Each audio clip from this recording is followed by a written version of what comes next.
Obviously we're inside today, it's quite windy outside, it may not seem like that, it's absolutely Baltic.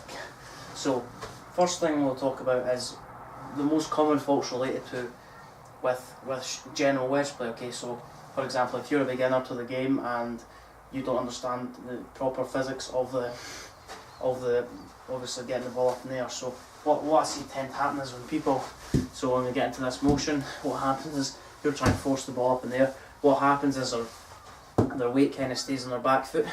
So if I just adjust the camera slightly, right, so I'm actually in the camera. So what we need to understand is, in order for us to create a descending blow, we need to obviously try and get our weight ahead of the golf ball, okay? So if we do that, then we can create a nice good compression on the golf ball. So the first fault that I see is when people address the ball. So if I address the ball, if I move forward a bit, if I address the ball, what I see happening sometimes is when people try and force the golf ball in there, what happens is the club gets too high off the ground, and what happens is we catch the top of the equator of the golf ball, okay? So what we need to understand, if this happens, okay, so let's say we drew a line, so this line resembles my ball position, okay, so that's where we want the club to bottom out and obviously strike the turf. So where the line is, that's the ball position, and where I want to take a divot is in front of that line, okay?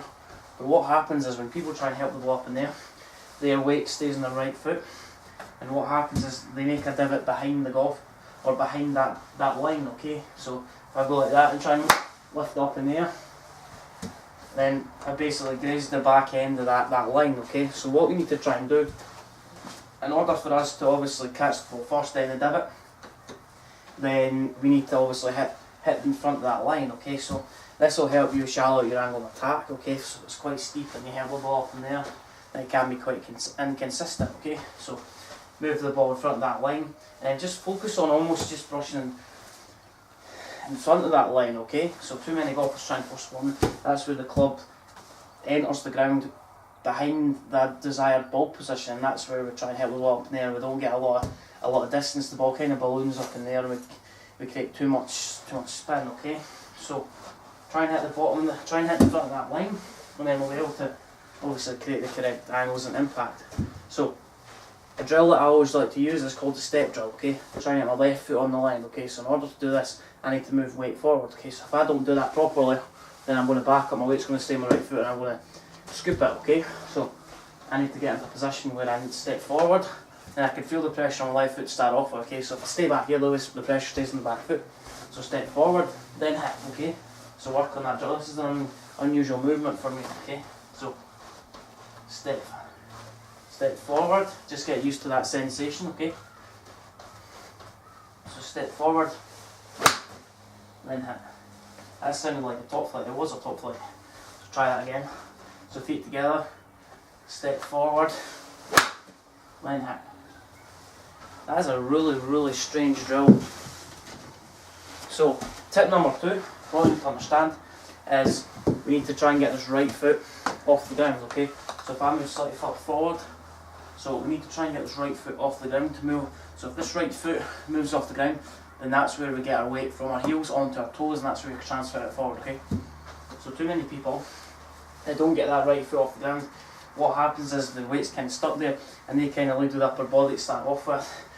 Lower body doesn't move, okay? So if we don't move this right hip properly, then our body isn't going to turn, essentially, okay? So in fact, if the weight stays back, what kind of happens is my chest remains in a close position because my lower body can't turn, my upper body kind of stalls, and that's where our pivot's kind of delayed, okay? So allow this right foot to come off the ground and almost come into your left knee, okay? So right knee leads, left knee withdraws, okay?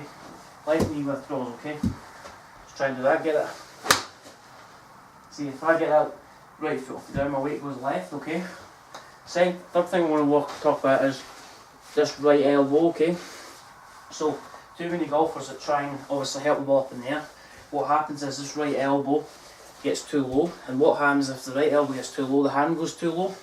So that's kind of where we're getting the scooping action, okay? So we get to this position, right hand scoops, and then our right elbow gets too low. What happens is the right shoulder stays too long, and this left shoulder obviously overtakes, and that's where we get a scooping action. It's a compression leakage, okay? So what happens here from what happens from here is, if I create momentum on the swing, or we do create momentum when we load up in the backswing, we get a little bit of wrist hinge. But what happens is all that momentum, because the shoulder's travelling down the way, all that momentum's going straight into the ground, okay?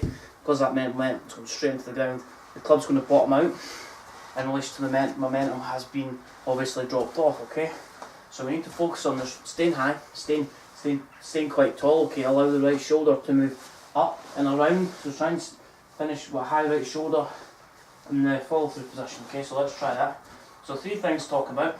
Try and make a good pattern where your divot is, so keep an eye on where your divots.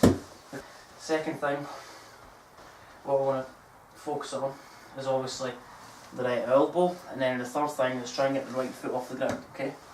So I'll put all the actions into practice. So weight kind of left, allow right foot to left, and then right shoulder kind of goes high, okay? Try one more.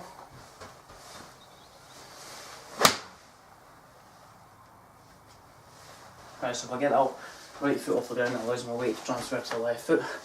And if you find my tips helpful, like the video, thumbs up, and subscribe to my channel at Allan. Thank you.